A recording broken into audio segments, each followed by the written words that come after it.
75-এর সময় যেমন ইনস্টিটিউশন গুলো দাঁড় করানোর সুযোগ পায় নাই, জামায়াত তো 71 সালেও আরো বড় ভুল করে বসে আছে। 24-এর পরে আমি জামায়াতের অনেককে বলেছিলাম যে দলের নামটা চেঞ্জ করে ফেলেন, কারণ আপনার দলের নাম দিয়েছেন ইসলাম, ইসলামিক নাম দিয়ে এটার গায়ে যে কাদা লাগিয়েছেন, এই কাদা পরিষ্কার করার কথা পুরোটাই কালো হয়ে গিয়েছে।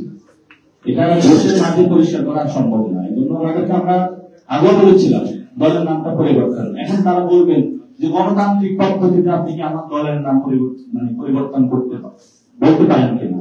আমি বললাম গণতান্ত্রিক যাত্রায় আপনি কি আমার ইসলাম নিয়ে আপনি শুধু একটা দল বানায় রাজনীতি করতে পারেন কিনা, আমি তাদেরকে প্রশ্ন রাখবো।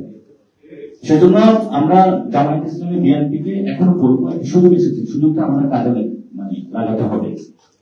এবং আজকে আপনারা যারা উপস্থিত ছিলেন সবাইকে ধন্যবাদ। তবে আমাদের সব থেকে একটা কোশ্চেন, বার্নিং একটা কোশ্চেন আসছে যে আমরা কার সাথে জুটে যাবো।